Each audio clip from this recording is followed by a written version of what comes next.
Good afternoon. Thanks for joining us. I'm Kim Christensen. I'm Alexandra Lewis. Glad to have you on this Wednesday. Checking in with Kathy Sabin, Chief Meteorologist, to talk about the weather today. It's been nice. It's been really nice. We do have some changes coming at the end of the week into the weekend. We are tracking a sharp cold front that may actually bring kind of an early preview of fall on Friday. Some areas could see highs in the 60s and lower 70s. That's a big change from the 80s we've enjoyed all week long. And beneficial rain. When's it coming? Not for the next few days, but it is interesting how the best day, the best chance for showers is Sunday. And that's when our Broncos take the field with their first game of the season. So we'll be fine-tuning that Sunday forecast for you as the days get a bit closer. It's a beautiful day up at the campus at Fort Collins today. So nice out there. Sunshine and 80s, a good travel day in and out of the mountains this afternoon. Not seeing any issues there.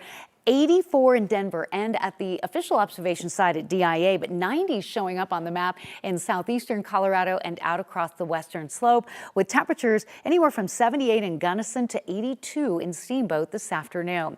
The wind was super gusty along the Front Range earlier, and now the worst of the wind is east of Denver, out around Fort Morgan, Sterling, Akron, and Lyman. Thankfully, that wind is kind of calming down a little bit, but we are tracking some moisture in an area of our state that really needs it.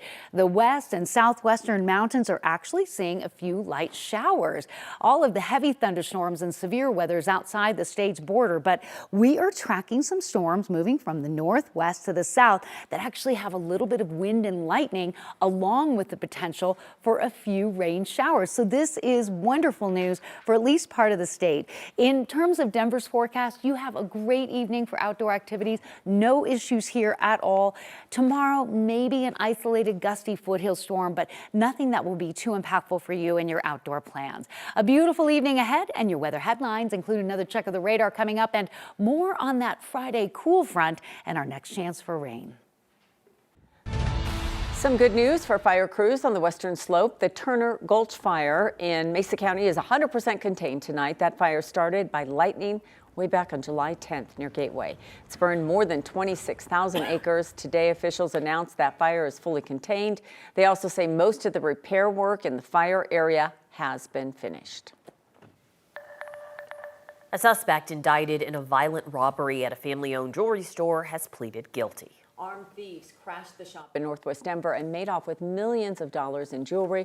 9 News investigative reporter Jeremy Hahola has been following the criminal cases over the last year. Yeah, that's right. You'll remember this story in this video. It showed these guys storming this family-owned business in northwest Denver. New court records show that the people inside, the suspects, made off with more than $4 million worth of items on that day. This happened in June of last year at Joyeria El Ruby, a jewelry shop at 38th Avenue in Sheridan.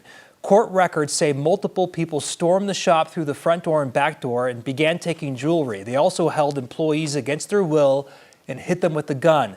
The thieves made off with $4.2 million worth of items, according to a plea agreement that was recently filed here in federal court. That plea agreement says Newman Castillo Delgado pleaded guilty to a violent robbery charge and brandishing a firearm. He's the first of 6 indicted people here to make a deal with prosecutors. It's expected he'll be sentenced in December and could face more than 20 years in prison. Now, this criminal case has been moving along for more than a year now, and now that one suspect here has pleaded guilty, the others may follow. And you'll remember investigators tracked some of these suspects to a hotel room in El Paso, Texas, a few days after this robbery. It is unknown exactly what happened to all of that jewelry, but 6 people indicted. First one has fallen to a plea deal with prosecutors. We'll see what happens to the next 5 suspects. They haven't been able to track down not a piece of jewelry. They found some in that hotel room. They haven't said how much, but who knows where all that jewelry went. Maybe we'll find out during sentencing or as this case continues to progress. Yeah. That video is the employees, the people in that store, devastating. And that, they got hit a second time, you'll remember, in November. Yes. Same family business, different shop, different location in Thornton. Yeah. Bad year for them. Traumatizing. Yeah. All right. Thank you, Jeremy. A former Fort Collins teacher and coach has been acquitted of charges he inappropriately touched students while working at Lincoln Middle School.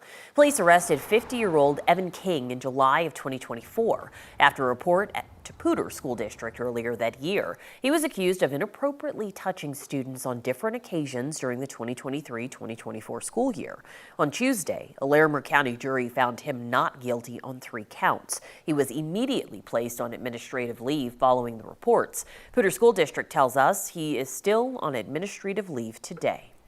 People in Loveland will not be voting on a sales tax increase to help provide homeless services in town. Last night, City Council rejected a proposal for a new measure on the November ballot. Voters would have had to decide whether to add a temporary hike to the base sales tax, just 2%. That money would have gone towards addressing homelessness in the area. 5 council members voted no, 3 voted yes, including Councilman Dana Foley. And I'm sorry, but when I pull one layer off, there's another layer. Housing first isn't the answer for everyone. It might be trauma counseling first. This comes just a few weeks before Loveland closes their temporary overnight shelter, leading to 50 less beds available in town. A teenager is in custody after police say a stolen car tied to a Lakewood burglary led officers on a chase through multiple cities. Aurora police say officers first spotted the car early this morning, saying it had been used to break into a business on Youngfield Street earlier this week. They chased it into Commerce City, where officers used stop sticks to slow down the car, but then lost track of it there. Thornton officers say that same car was later involved in an attempted armed carjacking. They eventually stopped the car using a pit maneuver near 104th and Riverdale. Police say 3 people ran from the car, one of them a 16-year-old boy who was caught. Police say they're still searching for 2 other suspects. Lone Tree police say a driver was killed when their car was hit by a loose tire on I-25. This happened yesterday afternoon near Ridgegate Parkway. This is Sky 9 video just moments after the incident. Police say a driver heading southbound was hit when a tire came off a car that was going north. Police say a person driving northbound pulled over, stayed at the scene until law enforcement arrived. That crash remains under investigation. It's sunny today without a snowflake in sight, but 'tis officially the season for winter driving laws in the mountains. Chain laws are now in effect across Colorado.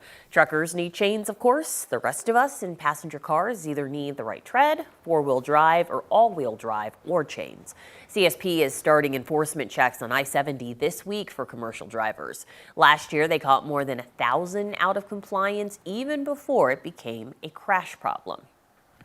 We cited nearly 1,400 drivers for not having chains. That was up about 30% over the previous year. That's a lot. CSP said also they cited everyday drivers, usually after a crash or a spin out, more than 250 last season. It's not just the state enforcement. Vail passed an emergency ordinance this year with even steeper fines, as much as $2,650 for commercial vehicles that block Vail Pass.